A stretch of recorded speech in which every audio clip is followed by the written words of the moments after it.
በትላንትናው ዕለት በአሳዛኝ ሁኔታ ህይወቷ ያለፈው ወጣት ቀነኒ አዱኛ የአርቲስት አንዱዓለም ጎሳ ባለቤት በዛሬው ዕለት የቀብር ስነ ስርዓቷ ተፈጽሟል። የአዲስ አበባ ፖሊስም በአሟሟቷ ዙሪያ መግለጫን ሰጥቷል።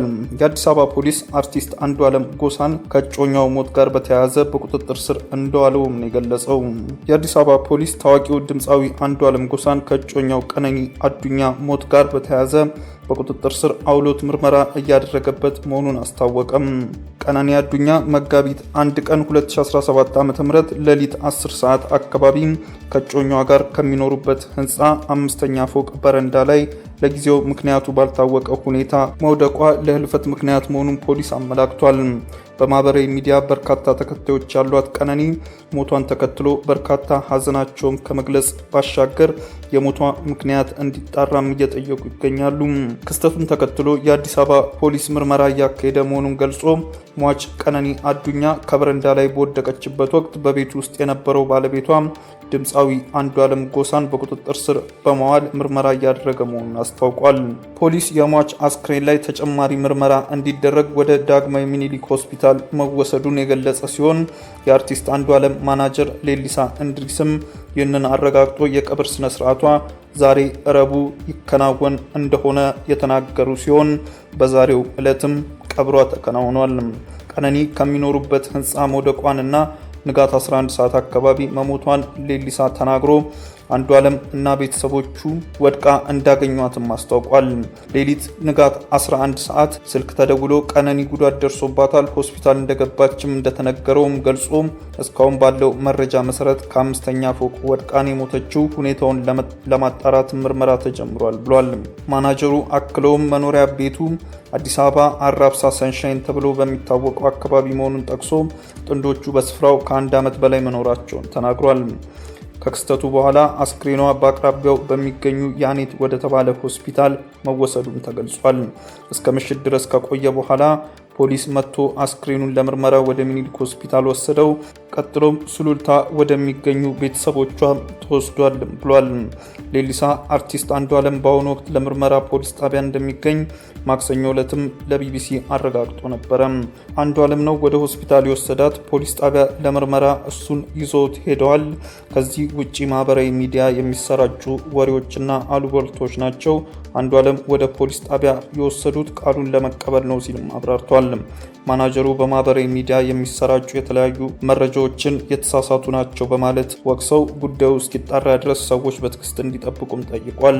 ጥንዶቹ በቅርብ ትዳር የመመስረት እቅድ እንደነበራቸው ማናጀሩ ለቢቢሲ ተናግሮም በኢንጂነሪንግ ዲግሪ ከአርባ ምንጭ ዩኒቨርሲቲ የተመረቀችው ቀነኒ በሞዴሊንግ እና በማስታወቂያ ስራዎች ማህበራዊ ሚዲያ ዝናን አትርፋለች። በሚቀጥለው ቅዳሜ ልደቷን ለማክበር በሚል ፎቶዎች እየተነሳች እንደነበረም ቢቢሲ ከቅርብ ሰዎች ለመረዳት ችሏል። ታዋቂው የኦሮምኛ ድምፃዊ አንዱዓለም ጎሳ በአሁኑ ወቅት በፖሊስ ቁጥጥር ስር የሚገኝ ሲሆን የቀነኒ ሞትን በተመለከተ የአዲስ አበባ ፖሊስ የሚያካሄደው ምርመራ ሲጠናቀቅ ውጤቱን ለሕዝብ እንደሚያሳውቅ ገልጿል። አቶ ጌታቸው የፌዴራል መንግስት በትግራይ ክልል ጣልቃ ለመግባት በቂ ምክንያት እንዳለው ተናገሩ። የትግራይ ክልል ጊዜያዊ አስተዳደር ፕሬዝዳንት ጌታቸው ረዳ የፌዴራል መንግስት በክልሉ ጣልቃ መግባትን ጨምሮ የትኛውም አይነት ድጋፍ ለማድረግ በቂ ምክንያት እንዳለው ተናገሩ። ፕሬዝዳንቱ ይህንን ያሉት በትግራይ ክልል ስላለው ወቅታዊ ጉዳይ ከትግራይ ቴሌቪዥን ጋር ባደረጉት ቆይታ ነው። ግማሽ ሰዓት ገደማ የፈጀው ቃለ መጠይቅ በቅርቡ ስላገዷቸው የትግራይ ሰራዊት ከፍተኛ አዛዦችና በክልሉ ስለነገሰው ውጥረት ማብራሪያ ሰጥተዋል።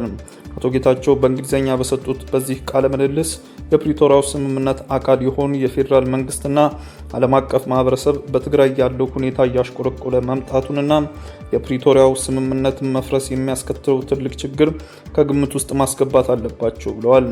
የትግራይ ጊዜያዊ አስተዳደር ፕሬዝዳንቱ ትላንትና ማክሰኞ ማምሻ በማህበራዊ ትስስር ገጻቸው ላይ ባሰፈሩት ጽሑፍም ይህን ድፍረት የተሞላበት እርምጃ በትግራይ ህዝብ ላይ ወደሚካሄድ አውዳሚ ጦርነት ከማምራት በፊት በፕሪቶሪያው ስምምነት ባለድርሻ አካላትም እንዲቃወሙት ጠይቀዋል።